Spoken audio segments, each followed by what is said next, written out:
नमस्कार विद्यार्थी मित्रांनो, स्वागत आहे तुमचं आपल्या चॅनल एमपीएससी विश्ववरती।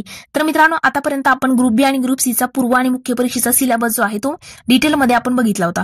मात्र आता आपल्याला मुलांना कन्फ्युजन कुठं होतं तर राज्यसेवा पूर्व आणि मुख्य परीक्षा। आता 2025 मध्ये सगळ्यांना माहिती आहे राज्यसेवा जी आहे ती डिस्क्रिप्टिव्ह झालेली आहे।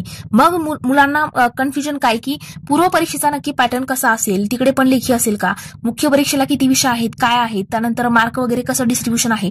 तर मित्रांनो, कोणतीही शंका या व्हिडिओनंतर तुम्हाला जेवढी काही राज्यसेवेचा जेवढं काही पूर्व आणि मुख्य परीक्षेचा सिलेबस असेल तर सगळ्याच गोष्टी, परीक्षेचा पॅटर्न कसा असतो वगैरे सगळ्या गोष्टी तुमच्या क्लिअर होतील। पण त्यापूर्वी जर चॅनलवरती तुम्ही पहिल्यांदाच आले असाल तर आपले चॅनल सबस्क्राईब करून बेल आयकॉनवरती सुद्धा नक्की प्रेस करा, जेणेकरून इथून पुढे असं जेवढे काही free of cost quality content असेल ते तुमच्यापर्यंत लवकरात लवकर पोहोचेल। आणि सोबतच तुम्ही इंस्टाग्रामवरती असाल तर आपली एमपीएससी विश्वची आयडी सुद्धा फॉलो करायला विसरू नका। चॅनलच्या अबाउट सेक्शन मध्ये लिंक सुद्धा दिली आहे, तिथे जाऊन तुम्ही मला तुमचे डाऊट सुद्धा विचारू शकता। आता तुमचा थोडा वेळ न घेता आपण आजच्या लेक्चरला सुरुवात करूया। तर मित्रांनो, आजच्या याच्यामध्ये आपण बघतोय आजच्या व्हिडिओमध्ये राज्यसेवा पूर्व आणि मुख्य परीक्षेचा सिलेबस। सगळ्यात पहिले आपण बघणार आहोत पूर्व परीक्षा। तर पूर्व परीक्षेचा पॅटर्न, आता हा पॅटर्न कधीपासून लागू होणार आहे, 2025 म्हणजे 2024 ही लास्ट त्या ठिकाणी प्री होती राज्यसेवेची एमसीक्यूज पॅटर्न। आता बघा, राज्यसेवेचा पूर्व परीक्षेचा पेपर 2025 पासून कसा असेल तर मित्रांनो, प्रिलियम्स जे आहे तर तिला टोटल बघा, पहिला पेपर आणि दुसरा पेपर असं दिलेला आहे। पहिला पेपर हा अनिवार्य असेल आणि दुसरा पेपर हा अहर्ताकारी। तर बघा, पहिल्या पेपरला 200 गुण असतील, दुसऱ्या पेपरला 200 गुण, दोन्ही करिता 2-2 तासाचा कालावधी आहे। आणि मित्रांनो, मराठी आणि इंग्रजी माध्यमातून देता येतो आणि वस्तुनिष्ठ बहुपर्यायी स्वरूप आहे, हे लक्षात घ्या। पूर्व परीक्षेला डिस्क्रिप्टिव्ह पॅटर्न नाही, म्हणजे वरती एक प्रश्न असेल आणि खाली त्याचे 4 ऑप्शन आपल्याला दिले असतील, अशाच पद्धतीने पूर्व परीक्षेला पॅटर्न वगैरे असेल। आणि मेन म्हणजे नकारात्मक गुणदान, निगेटिव्ह मार्किंग सुद्धा आहे। पेपर क्रमांक 1 करिता आणि पेपर क्रमांक 2 मधील डिसिजन मेकिंग अँड प्रॉब्लेम सॉल्व्हिंगचे प्रश्न बघून उर्वरित प्रश्नाकरिता नकारात्मक गुणदान लागू राहील, हे लक्षात घ्या। मग आता पुढे काय आहे तर बघा, प्रत्येक चुकीच्या उत्तराकरिता वगैरे ह्या गोष्टी तुम्हाला माहितीच आहे, 4 चुकल्यानंतर एक प्रश्न 1 मार्क जातो वगैरे ह्या गोष्टी। तर आता सगळ्यात पहिलं म्हणजे अभ्यासक्रम आपण डिटेलमध्ये बघूयात। तर मित्रांनो, अभ्यासक्रम जर बघायला गेलो तर पेपर 1 जो आहे तो 200 गुणांचा असतो। त्यामध्ये सगळ्यात पहिलं राज्य, राष्ट्रीय आणि आंतरराष्ट्रीय महत्वाच्या चालू घडामोडी म्हणजेच करंटचा पूर्ण तुम्हाला या ठिकाणी करावं लागेल। मग त्याकरिता तुम्ही सिम्प्लिफाईड असेल, परिक्रमा असेल, जे तुम्हाला सोपं वाटतं ते वाचा। त्यानंतर दुसरं आहे भारताचा इतिहास आणि भारतीय राष्ट्रीय चळवळ आणि महाराष्ट्राच्या भारांशासह, म्हणजे आपल्याला भारताचा पण इतिहास करायचा आहे, राष्ट्रीय चळवळी वगैरे महाराष्ट्राचा इतिहास पण माहित असणं गरजेचं आहे। नंतर बघा, महाराष्ट्र, भारत आणि जगाचा भूगोल आहे, महाराष्ट्राचा, भारताचा आणि जगाचा प्राकृतिक, सामाजिक, आर्थिक भूगोल सुद्धा आहे। त्यानंतर भारत आणि महाराष्ट्र बघा, राज्यशास्त्र आणि प्रशासन, संविधान, राजकीय प्रणाली, पंचायत राज, नगर प्रशासन, सार्वजनिक धोरण, हक्क विषयक प्रश्न वगैरे ह्या गोष्टी तुम्हाला याच्यात असतील। नंतरचा 5वा आहे आर्थिक आणि सामाजिक विकास, शाश्वत विकास, दारिद्र्य, त्यानंतर समावेशन, लोकशाही, सामाजिक क्षेत्रातील उपक्रम वगैरे।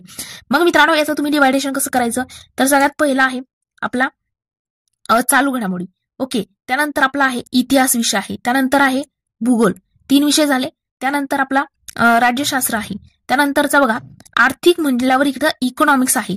नंतर आहे 6वं पर्यावरण, पारिस्थितिकी, जैवविविधता आणि हवामान बदल यावरील सर्वसाधारण प्रश्न। याला विषय त्या ठिकाणी विशेष ज्ञानाची गरज नाही, तर पर्यावरण पण आहे प्रीला। आणि सामान्य विज्ञान एक महत्वाचा विषय या ठिकाणी पूर्व परीक्षेच्या पहिल्या पेपरला असेल राज्यसेवेच्या। नंतरचा पेपर दुसरा जो आहे त्याला पण 200 गुण असतील। आणि मित्रांनो, त्यामध्ये असेल आकलन, संवाद कौशल्यासह आंतरव्यक्तिगत कौशल्य, तर्कशुद्ध तर्क आणि विश्लेषणात्मक क्षमता, निर्णय क्षमता आणि समस्या निराकरण, सर्वसाधारण मानसिक क्षमता, मूळ संख्याता, आता हे सगळं इयत्ता 10वीच्या स्तरावरील वगैरे असतील ह्या गोष्टी। त्यानंतर विधानयोजन, तक्ता, आलेख, कोष्टक, विधा ह्या गोष्टी असतील। 7वं आहे मराठी आणि इंग्रजी भाषा आकलन कौशल्य, इयत्ता 10वी 12वी स्तरावरील। तर हे लक्षात घ्या, पहिली गोष्ट म्हणजे इयत्ता 10वी 12वी स्तरावरील मराठी आणि इंग्रजी भाषा आकलन कौशल्याची तपासणी, पेपर 2च्या अभ्यासक्रमातील शेवटचा भाग। आणि बघा, प्रश्नपत्रिकेमध्ये उलट भाषांतर न देता मराठी आणि इंग्रजी भाषेतील परिच्छेदामार्फत करण्यात येईल। आता नंतरचा प्रश्न बहुपर्यायी वस्तुनिष्ठ प्रकारचे असतील, हे महत्वाचं आहे, लक्षात ठेवा। इकडे पूर्व परीक्षेला डिस्क्रिप्टिव्ह पॅटर्न नसेल। मात्र आता मुख्य परीक्षेचं जर आपण समजून घ्यायला गेलो तर बघा, राज्यसेवा मुख्य परीक्षा, तर मुख्य परीक्षेचा पॅटर्न नक्की कसा आहे तर बघा, मुख्य परीक्षेला लेखी परीक्षा जी असते आपली, तर लेखी परीक्षा ही 1750 गुणांची लेखी परीक्षा होईल आणि एकूण 9 पेपर असतील। किती प्रश्नपत्रिका आहे तर 9 लेखी परीक्षा असेल, आणि 9 प्रश्नपत्रिका आहेत आणि त्याला 1750 गुण आहेत. त्यानंतर मुलाखत जी आहे, मुलाखत आणि व्यक्तिगत तपासणी, त्याला 275 गुणासाठी मुलाखत असेल. तर एकूण टोटल किती झाले मग 2025 गुणांकरिता. तर हे लक्षात घ्या, 1750 आणि 275 त्या ठिकाणी इंटरव्ह्यूला. नंतर पुढे हे बघा, पहिल्याच्या मध्ये आहे मराठी विषय असेल 300 गुणांकरिता, 10वी त्या ठिकाणी असेल, म्हणजे 10वी पर्यंतचा स्तर असेल. माध्यम मराठी असेल, 3 तासाचा कालावधी असेल. पण इथं लक्षात घ्या, इथं आहे वर्णनात्मक पारंपरिक म्हणजे लिखाणाचं काम असेल. बघा, पहिला पेपर असेल, कोणता असेल पहिला, आपण काय बघितलं, पूर्व परीक्षेला 2 पेपर होतील, पहिला पेपर दुसरा पेपर. त्यामध्ये 200 गुण म्हणजे 400 गुणांची पूर्व परीक्षा असेल. राज्यसेवेची वस्तुनिष्ठ बहुपर्यायी स्वरूप असेल, म्हणजे एमसीक्यूज पॅटर्न आहे, वरती एक प्रश्न आणि खाली 4 ऑप्शन, अशा प्रकारे पूर्व परीक्षा असेल. आता मुख्य परीक्षा बघताना काय बघतोय आपण, एकूण 9 प्रश्नपत्रिका तुमच्या असतील. बघा काय दिलं इथं, 9 दिलेले आहेत बघा, शेवटचं 9वा. तर मित्रांनो, पहिल्या याच्यामध्ये विषय कोणता असेल, पहिला विषय आहे मराठी, त्याकरिता 300 गुण. 300 गुणामध्ये मराठी इंग्रजी भाषा विषयाकरिता गुण जास्त आहेत, हे लक्षात ठेवा मेन म्हणजे. तर मित्रांनो बघा, मराठी आणि इंग्रजीला 300 गुण, 10वीचा दर्जा, मराठी इंग्रजी 3 तासाचा कालावधी आणि 25% गुणांसह अर्हताकारी आहे, क्वालिफाय झालं पाहिजे. आणि मित्रांनो, वर्णनात्मक म्हणजेच पारंपरिक लिखाणाचं स्वरूप त्या ठिकाणी असेल. नंतरचा मग गुणवत्तेसाठी गणना करायचे पेपर्स जे असतात, म्हणजे त्याचा फायनल मेरिट लिस्टमध्ये वगैरेचे काय केलं जातं, तर मार्क जे आहेत ते गृहीत धरले जातात. मग त्यामध्ये येतो पेपर तिसरा, निबंध, 250 गुणांकरिता. हे खालचे जेवढे काही पेपर तुम्हाला दिसतील हे सगळे आहेत 250 मार्कांकरिता. आणि दर्जा पण सेम आहे, पदवीचा दर्जा आहे, मराठी इंग्रजी माध्यम असेल, 3 तासाचाच कालावधी असेल. हे पुन्हा एक्सप्लेन करायची गरज आहे का, तर नाही. आणि लक्षात घ्या, पेपर तिसरा निबंध, चौथा जो आहे सामान्य अध्ययन 1, 2, 3 आणि 4. आणि हे जे 8 आणि 9 विषय आहेत, तर 8 आणि 9वा पेपर जो आहे, 8वा आणि 9वा वैकल्पिक विषय आणि वैकल्पिक विषय. इथे पण वैकल्पिक आपल्या इच्छेनुसार, पुढे त्याची लिस्ट पण दिलेली आहे की तुम्ही काय काय घेऊ शकता वगैरे, सगळ्या गोष्टी आपण समजून घेऊ. तर बघा, मग आपण सगळ्यात पहिले बघतोय मुख्य परीक्षेचा पेपर पहिला. मुख्य परीक्षेचा राज्यसेवेचा पेपर पहिला किती गुणांचा आहे, 300 गुणांचा असेल. मराठी भाषेचा अर्थकारी पेपर. बघा, महत्वाच्या गद्याचे वाचन आणि आकलन क्षमता मराठी भाषेमध्ये स्पष्टपणे आणि अचूकरित्या कल्पना स्पष्ट करण्याची उमेदवारामधील क्षमता तपासणं हे या पेपरचं उद्दिष्ट आहे. प्रश्नाचं स्वरूप कसं असेल, बघा, दिलेल्या परिच्छेदांचं आकलन करा. दुसरा आहे संक्षिप्त लेखन. 3 परिपाठ आणि शब्दसंग्रह, लघुनिबंध, इंग्रजी ते मराठी आणि मराठी ते इंग्रजी भाषेचा अनुवाद वगैरे. हा पेपर अर्थकारी स्वरूपाचा असेल. या पेपरमधील गुण मानांकनासाठी मोजता येणार नाहीत. म्हणजे हे मोजता येतील का, पेपर पहिला आणि दुसऱ्याचे नाही, तिसऱ्या पेपर पासून तुमचे मार्क्स जे आहेत ते गृहीत धरले जातात. त्यानंतर पुढे बघा, दुसरा पेपर पण असेल तुमचा 300 गुणांचा, इंग्रजी भाषेचा. हा पण अर्थकारी पेपर आहे. यामध्ये पण सेम दिलेल्या परिच्छेदाचं आकलन करायचं, संक्षिप्त लेखन, परिपाठ, शब्दसंग्रह, लघुनिबंध वगैरे, आणि हा पण अर्थकारी पेपर असेल. मग आता गुणवत्तेसाठी जे निवडले जाणारे पेपर असतात, म्हणजे त्याच्यामध्ये मार्क्स वगैरे त्या ठिकाणी कॅल्क्युलेट करतात. तर बघा, पेपर तिसरा जो आहे तो 250 गुणांचा असेल निबंधाकरिता. उमेदवारांनी निबंधाच्या पेपरमध्ये बहुविध विषयावरती निबंध लिहिणं आवश्यक असेल. निबंधाच्या विषयाची सुसंगत मांडणी करणं, क्रमवार संकल्पनाची मांडणी करणं आणि संक्षिप्त लेखन करणं त्यांच्याकडून अपेक्षित आहे निबंधामध्ये.